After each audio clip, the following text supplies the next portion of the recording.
Hi, and welcome to 647 stories for 7 a.m. because there is a famine of truth in our land. And this is your quick news fix. And the truth starts now. All right. So, look, I'm getting a lot of contact from people, and they are priming themselves for disappointment. They just know that nobody's going to jail. And you can't know that, right? So, look, what are you going to do? We're getting all these documents, and they're coming down.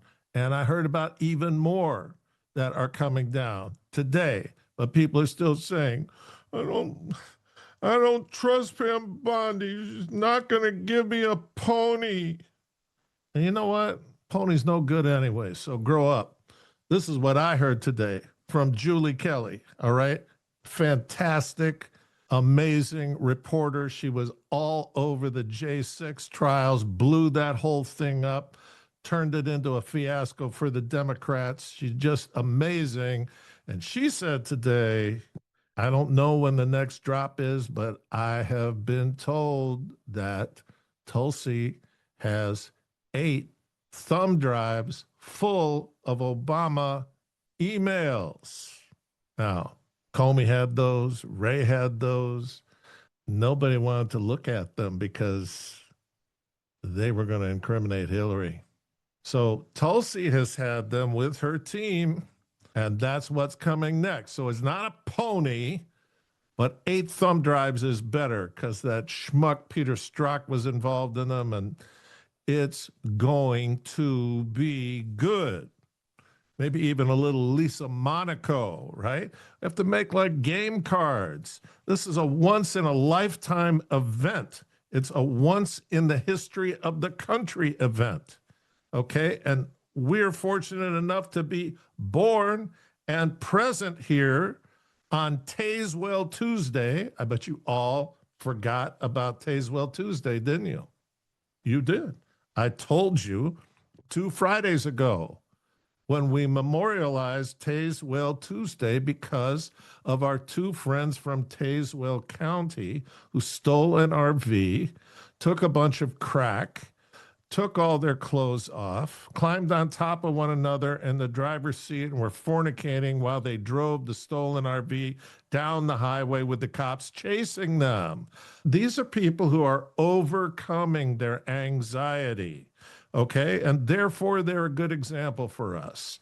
And I have another one for Tazewell Tuesday, okay? But I'm not going to keep doing them if you forget about the day. All right, let's start with item 1.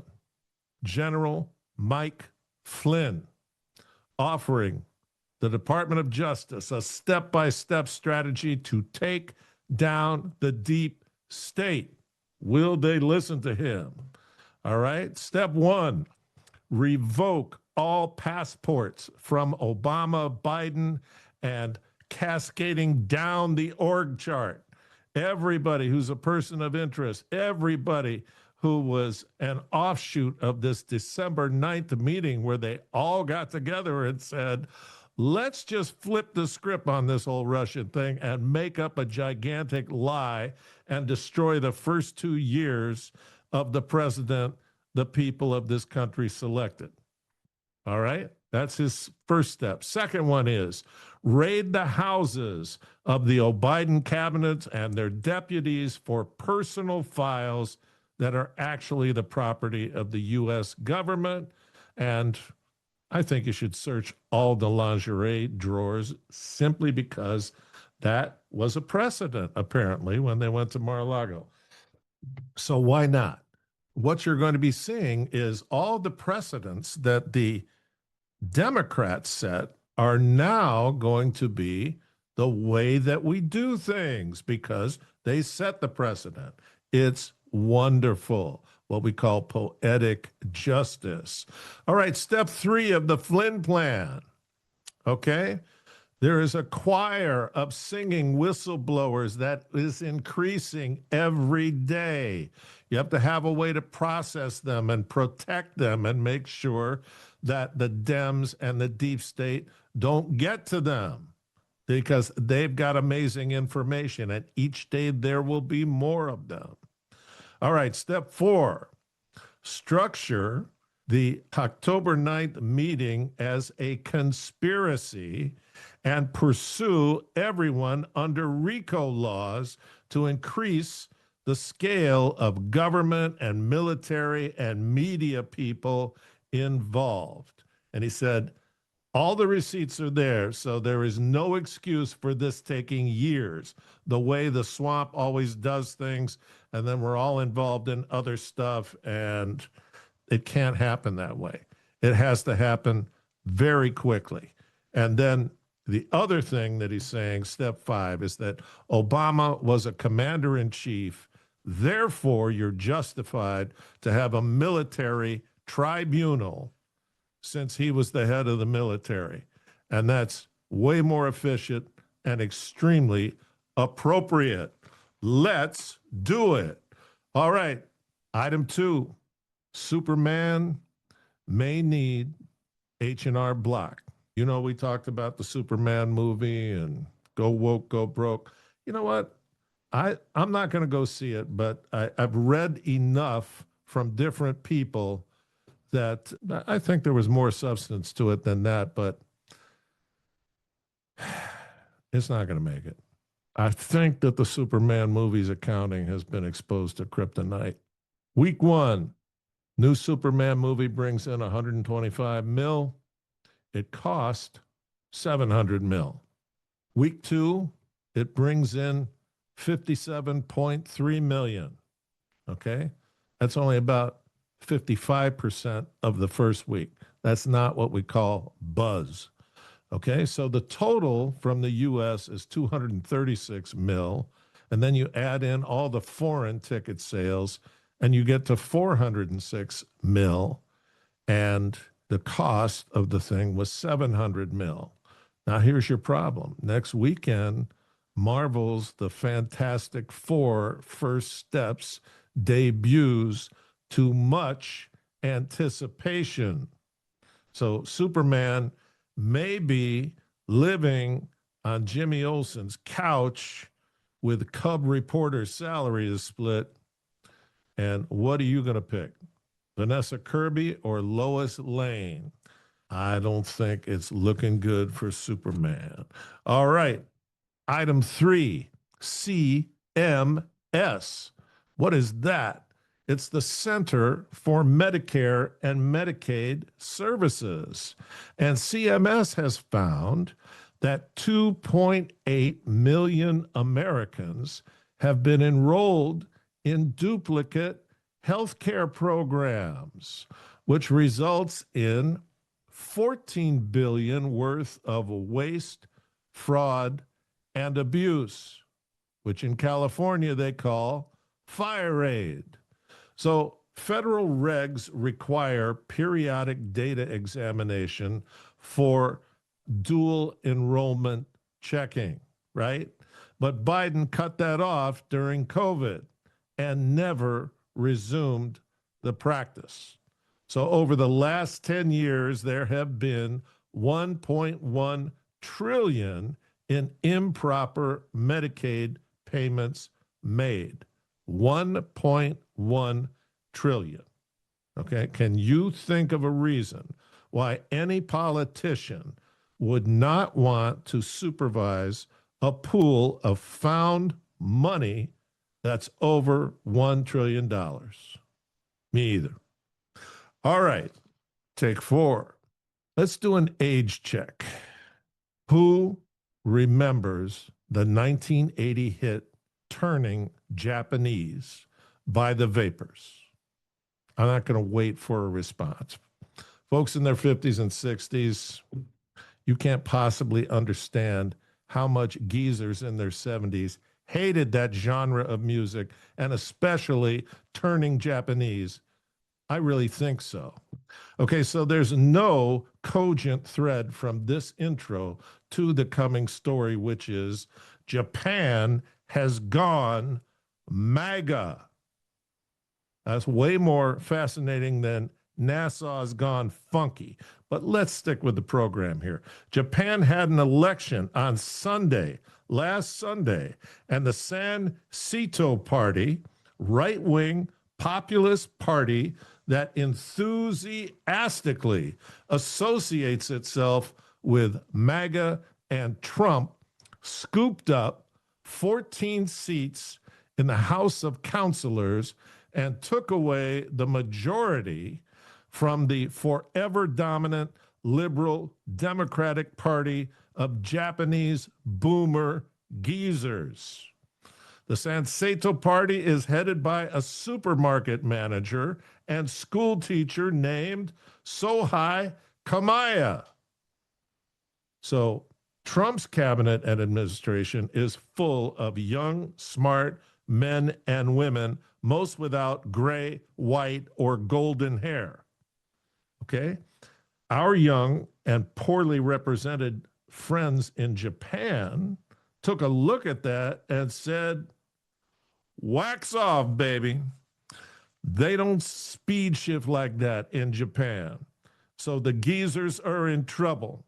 But these young people, they've had enough. It's time to put some wasabi on that thing. Let's go. All right. Number 5, fire aid, right?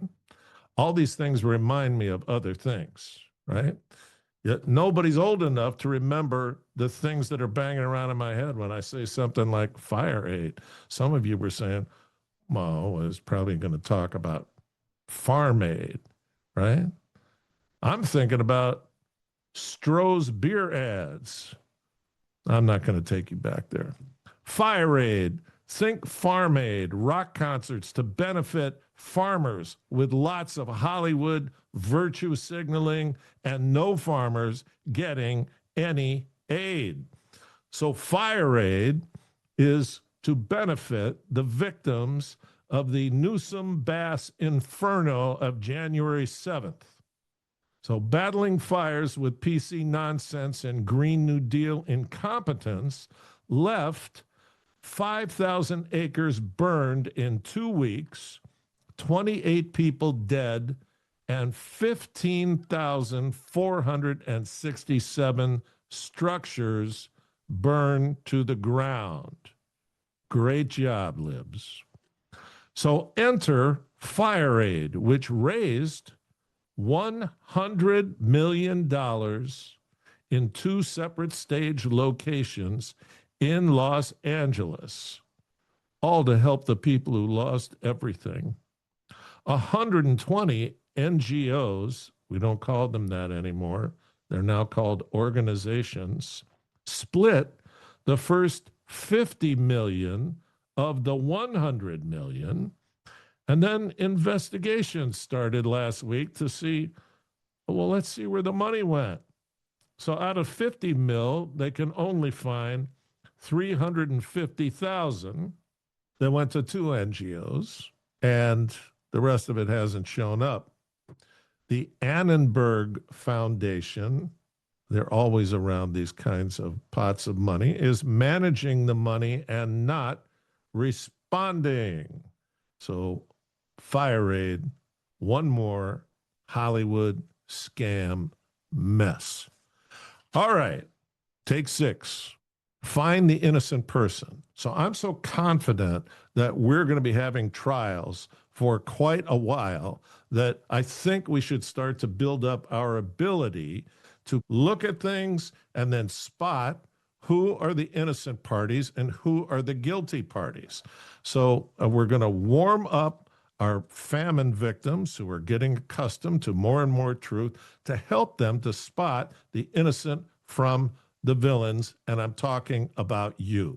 So we'll have some easy logic problems to start, and then we'll make them increasingly more difficult as the weeks go on, and then eventually there'll be real trials that we're watching, and you'll be all tuned up and great at it.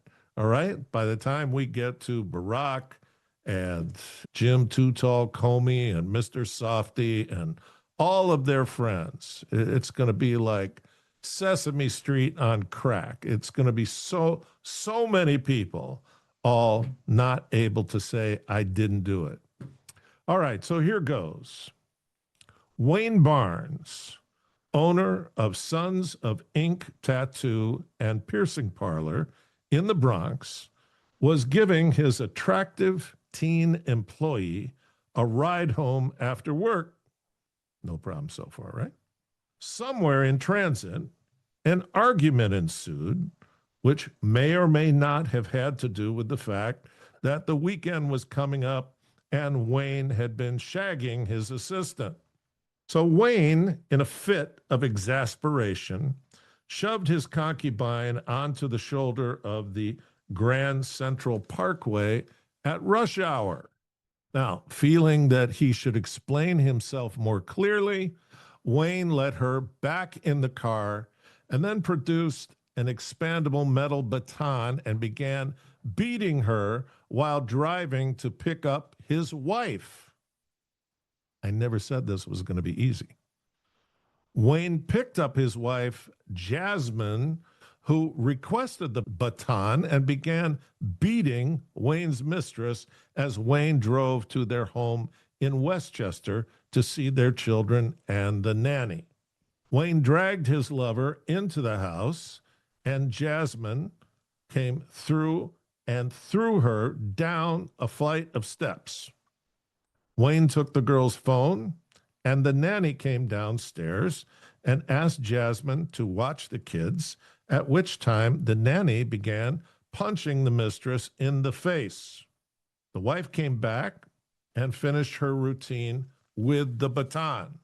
The mistress was told at this point to clean herself up and given a change of clothes. She was then handed her phone and told to call an Uber and go home. So here's your homework to get ready for the big trials in D.C. Do you think these people were Japanese? You don't have to answer now. You can send it in the comments. Do you think the mistress should contact the Annenberg Foundation for a fire aid grant? Okay. Question 3.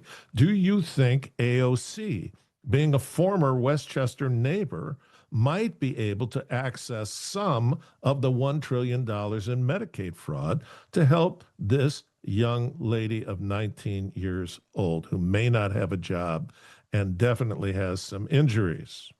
Number 4, note, the girl went to the hospital the next day, and the hospital called the NYPD, and Wayne and Jasmine and the nanny were arrested for kidnapping and bodily injury. So, just in review, we have 4 people. 3 of them were arrested. Several involved sexually. So 3 out of 4 arrested is going to put the pressure on Pam Bondi. So your comments are your homework. Remember, it's Tazewell Tuesday. You're getting into the week now. I still want you to like us, share us. Remember, your comments are your homework. Have a fantastic Tuesday, and God bless you.